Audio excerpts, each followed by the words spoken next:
La noticia requiere profundidad. En Notimundo están los protagonistas de la noticia.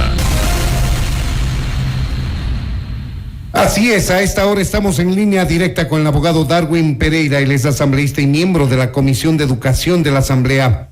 Abogado Pereira, bienvenido a Notimundo Estelar. Le saluda Freddy Paredes. Buenas tardes. Estimado Freddy, cuánto gusto. Buenas tardes. Gracias por su tiempo, asambleísta. ¿Cómo se debe entender esta resolución de la Corte Constitucional en torno a la Ley Orgánica de Educación Intercultural? Mira, yo tengo dos lecturas al respecto. La primera, un triunfo para la educación ecuatoriana, un triunfo para un trabajo de más de 8 años que, según lo que nos han comentado aquí, la Comisión de Educación se había tenido debates, asistencias, insistencias de parte de los educadores respecto de esta ley, pero también un fuerte llamado de atención a que los asambleístas seamos más responsables. Nos corresponde a nosotros asumir ese jalón de orejas, si cabe el término, pero recordemos que esto lo hizo la asamblea anterior y no lo hizo sola. Aquí también tiene que asumir su parte el gobierno anterior, que teniendo la capacidad de veto tampoco lo hizo. Asumimos esa responsabilidad histórica frente al país, frente a la educación, frente a los educadores, a los docentes, y consecuentemente vamos a cumplir tal cual ha ordenado, como no puede ser de otra manera, la Corte Constitucional, para que tengamos ya una ley ahora sí completa y no en este momento mutilada como quedaría, porque hay 2 artículos que han sido prácticamente dejados en suspenso por la Corte Constitucional, y es nuestra obligación, y la vamos a cumplir a rajatabla, porque más allá de que sea un mandato de la Corte Constitucional, es una obligación con la educación del país. Quizás son temas que les concernía directamente a los maestros y motivaciones, algunas de ellas, entre otras, para esta huelga de hambre que venían protagonizando desde hace un mes, más de un mes aproximadamente. Me refiero al régimen de jubilación especial y al aumento de remuneraciones que se lo hizo en una propuesta legal sin el financiamiento correspondiente, tanto el Ejecutivo proponiendo como el Legislativo aprobando, y ese es precisamente el llamado de atención que hace la Corte Constitucional. Sí, efectivamente, hemos conversado con los docentes, hemos conversado con los dirigentes de los distintos gremios que existen en educación de la educación media a nivel nacional, y lo que han sido claros es que ellos van a levantar la huelga porque no necesariamente estaban solo por estos artículos o solo por lo económico. Es una ley muy importante que reforma algunas cosas estructurales, como las 25 horas pedagógicas, como el tema de la violencia o eliminar la violencia de género en las escuelas, en los colegios. Así que me parece que hay temas muy importantes que ahora pasan a ser ya una ley, y lo otro, bueno, vamos a incorporarnos al debate y vamos a incorporar a todos los gremios al debate a fin de que podamos tener una ley que de una u otra manera deje contentas a todas las partes, obviamente contando con el presupuesto, pero la Corte también ha señalado algo muy importante y esto el país lo debe saber. La Corte también ha dicho que se debe cumplir con el presupuesto establecido por la Constitución a fin de que no constituya un gasto, pero sí que se cumpla en la medida de que se ordenó en la Constitución del 2008 de ir incrementando el presupuesto hasta llegar a un 5 o 6%, que tiene que llegar el presupuesto total de la educación, que no ha llegado todavía. Claro, pero ahí el argumento de los gobiernos, cualquiera que sea, cualquiera que esté de turno, es que esto depende de la disponibilidad de recursos, de la disponibilidad de dinero en el presupuesto general del Estado para cumplir aquello.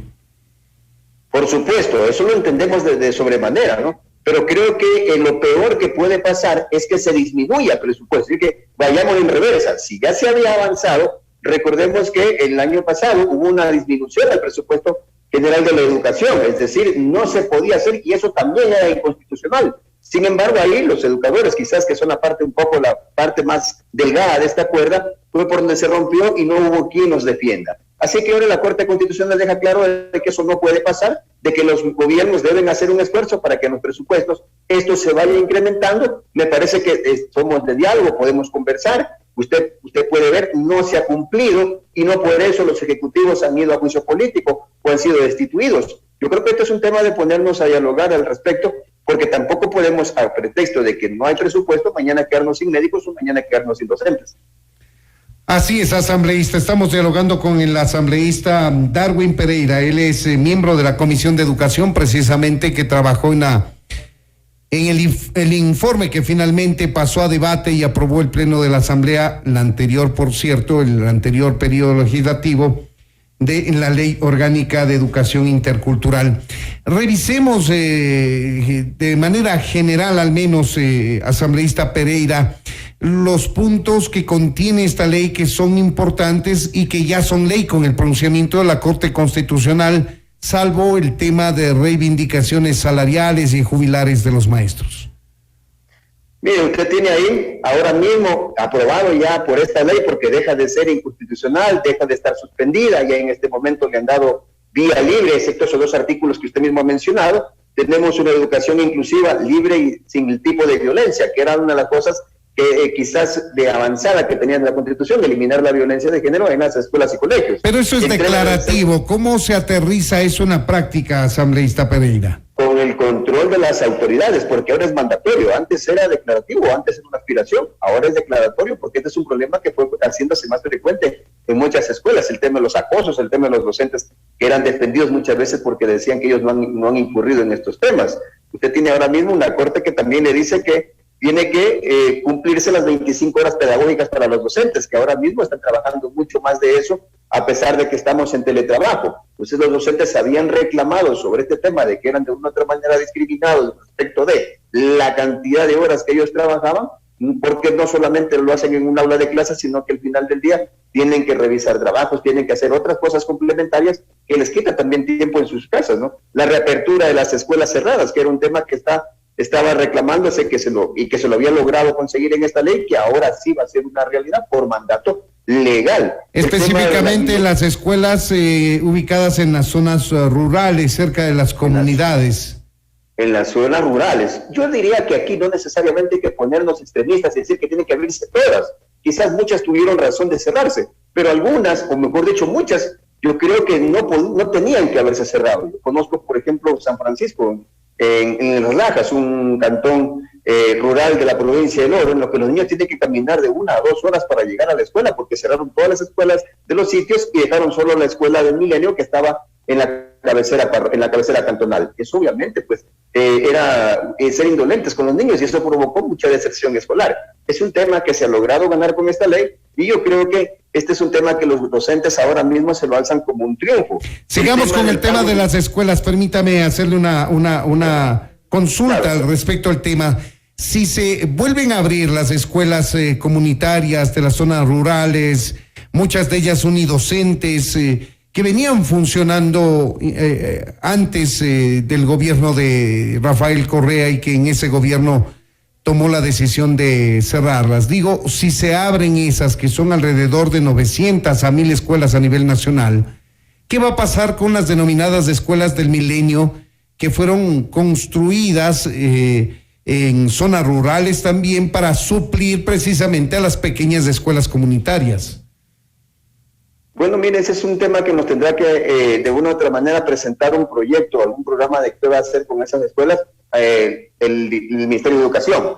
Pero déjeme decirle algo, usted sabe que la población va creciendo, cada vez se iba haciendo necesario ir incrementando las aulas, ir incrementando los docentes. Es decir, mañana o pasado vamos a tener que construir otra escuela, llámese del milenio, como le quieran llamar, a la final son escuelas, para poder atender a la demanda de estudiantes. Usted sabe que la población va creciendo. Yo creo que en ese contexto ahora, al momento que reabrimos las escuelas, vamos un poco a oxigenar y a poder tener ya no la necesidad de construir una escuela nueva versus las escuelas que ya teníamos construidas y que nos pueden ahora mismo servir tranquilamente para poder abarcar todo este crecimiento de la población que hay en el sector rural, que no es ajeno al sector urbano. Sigamos analizando los puntos fundamentales que tiene esta ley, que ahora es tal con el pronunciamiento de la Corte Constitucional. Recordemos que había maestros comunitarios a los que no se los afiliaba el Seguro Social. Esta ley manda, y es mandatoria, a que se afilien los más de 13,000 maestros comunitarios a quienes se les había negado ese derecho, porque quizás una interpretación mal de la ley, de la norma anterior, o porque a lo mejor como no estaba y de acuerdo al derecho público se tiene que hacer solo lo que está en la ley, así que ahora es mandatorio, y prácticamente los más de 13,000 maestros comunitarios que existen alrededor de todo el país en este momento van a poder ser afiliados al Seguro Social por mandato de esta ley. Por eso digo que los maestros en este momento logran un triunfo, y yo creo que lo logra todo el país, porque es una ley de avanzada, es decir, logramos dar pasos interesantes en educación. Repito, hay 2 puntos pendientes, pero creo que los vamos a subsanar en lo que va avanzando de los días y los plazos que nos ha puesto la Corte Constitucional. Y estos maestros comunitarios, asambleísta Pereira, ¿ingresarán al Magisterio Nacional? ¿Se sujetarán a la ley de escalafón del magisterio? ¿Qué pasa con eso? ¿O solamente es el aporte obligatorio al IES en su condición de maestros comunitarios? En este momento es el aporte obligatorio al IES del Estado y del patrono, que en este momento es el Estado y que no los tenía afiliados. Eso es básicamente lo que en este momento pasa, porque ellos tienen otro tipo de tratamiento, por decirlo de alguna manera, y no están necesariamente considerados en el escalafón docente. Pero obviamente es un primer paso que nos parece muy importante para los maestros comunitarios, y quién sabe si después, en una reforma a la ley, o después en otro proyecto, podemos ir ya incorporándolos al escalafón docente, considerando la experiencia que se vaya viviendo en estos años de vigencia que tengamos con esta ley. Sigamos analizando los puntos, asambleísta Pereira. ¿Qué más destaca usted de esta ley que acaba de entrar en vigencia, vale decir, por pronunciamiento de la Corte Constitucional? Mire, un tema que nos parece muy importante es el pago de bono por la excelencia de la evaluación. Recordemos que los docentes eran obligados a evaluarse, pero no pasaba nada si salías bien o salías mal en la evaluación. En este momento hay un pago de un bono porque se había propuesto, había incluso ciertas negociaciones que se tenían con el ministerio de que ya se iba a pagar, de que se iba a pagar y nunca se pagaba. Así que los maestros en esta ley lo que hicieron fue conseguir de que se pague por mandato legal un bono por la excelencia en la evaluación. Obviamente esto va a constituir un incentivo para que los maestros se preparen para las evaluaciones y logren y se esmeren por tener la mejor puntuación en las evaluaciones que se van dando. Pero se debe entender que eso sí está presupuestado. En este momento tiene que entrar al presupuesto general del Estado. Recordemos que la ley empieza en vigencia a partir de ahora y aquí se tendrá que arreglar y adecuar el presupuesto general. El presupuesto está por llegar a la Asamblea y tendremos que ver que estos temas estén presupuestados. Yo creo que aquí vamos a tener que apelar mucho al diálogo con el Ejecutivo y con los docentes. Nosotros como Asamblea Nacional hemos mantenido nuestro respaldo a los docentes, pero también estamos claros de que el país pasa por una severa crisis y tendremos que ser comprensivos en uno y en otro sin violar la ley que en este momento está vigente y que la Corte Constitucional, con los criterios de la Procuraduría General del Estado, del Ministerio de Finanzas, del Ejecutivo, de la Procuraduría General del Estado y del Legislativo, que dicho sea de paso, fuimos los únicos que defendimos esta ley, porque los demás querían que se declare inconstitucional toda la ley, ya la Corte se ha pronunciado. Es decir, la Corte ya tiene una aproximación de cómo de cómo deberían manejarse los presupuestos, y el Ejecutivo en este momento lo que tiene que empezar es a repensar ese presupuesto, que si bien lo hubiese podido estar pensando sin estos incentivos a los docentes, ahora le toca incorporarlos. Un punto final, abogado Pereira, que usted quiera destacar de esta ley que entra en vigencia.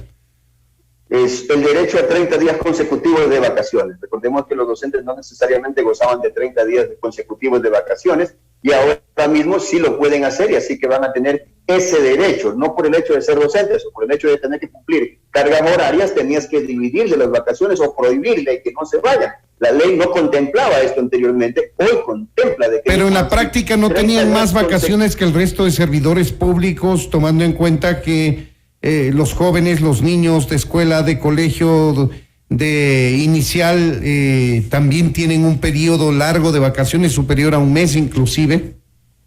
No, para nada. Los docentes fueron llamados siempre a asistir a los colegios, aun cuando no estaban ya los estudiantes salían de vacaciones. Es decir, no es que los estudiantes salían de vacaciones y los docentes salían por otra puerta también de vacaciones. Eso no pasaba. Los estudiantes iban de vacaciones, pero los docentes tenían que seguir asistiendo a clases preparatorias, incluso a preparar a estudiantes que se habían quedado por el supletorio. Recordemos que ahora hay oportunidades hasta para graduarse en el mismo mes que se están iniciando las clases. Es decir, se les exigía a los docentes que asistan y que solo podían irse de vacaciones cuando ellos hacían el pedido expreso de acogerse a las vacaciones contempladas en la Ley Orgánica de Servicio Público. Entonces, ahora, que antes no lo podían hacer, lo van a poder hacer por 30 días consecutivos, porque antes eran obligados, repito, a asistir a preparaciones, a asistir a evaluaciones, a asistir a todo tipo, y no tenían necesariamente el goce de sus 30 días de vacaciones. Ahora, finalmente, para la instrumentación de esta ley, para que entre en vigencia, tiene un plazo de subsanación que le emite la Corte Constitucional a la Asamblea para que retire estos dos temas que hacen relación con el tema jubilar de los maestros, el régimen de jubilación especial y el aumento de remuneraciones que planteaba la ley. En suma, esos artículos tienen que salir de este proyecto de ley, se tiene que codificar este proyecto de ley, o ley ya vale decirla, antes de que se publique en el registro oficial. No necesariamente manda a que lo saquemos, lo que manda es a que los volvamos a debatir, atendiendo a las certificaciones presupuestarias que el Estado, ahora sí, por mandato de la Corte, tiene que entregarnos para poder determinar si estos son plausibles y son ejecutables, o tomar otra medida en lugar de ellos, o en su defecto, pues por supuesto, ya no colocarlos. Es decir, lo que nos manda es que volvamos a debatirlos en el marco de certificaciones presupuestarias para cada uno de los dos casos que vamos a necesitar. Claro, me adelanté al decir que tienen que sacarlos, pero creo yo que ese va a ser el destino final de estos dos artículos. Que no lo escuchen los docentes, pero aspiramos. No es lo que deseo, no es lo que deseo, asambleísta, pero es en función de la experiencia, en función de la atención a las arcas fiscales. ¿Qué es lo que va a decir el Ejecutivo respecto de esos valores que se deben presupuestar para que la ley se pueda ejecutar en función de estos artículos? Sí, pero recordemos que la Corte también es muy clara en la sentencia y establece que se tiene que cumplir el presupuesto, o se tiene que apuntar a cumplir el presupuesto de la meta que estableció la Constitución del 2008 en el tema de la educación. Claro, la Corte dice sin que eso afecte al gasto público. Entonces ya va a depender mucho de la creatividad del gobierno para poder implementar este tema. Tarde o temprano se lo va a tener que hacer, es decir, en algún momento vamos a tener que estos artículos implementarlos. Ojalá sea más temprano que tarde, vamos a debatirlo. Lo que dice la Corte es que tenemos que debatirlo con la certificación presupuestaria que nos mande el gobierno. Así que en este momento estamos prácticamente amarrados a Asamblea y Gobierno para sacar en conjunto la mejor decisión en cuanto a estos dos artículos.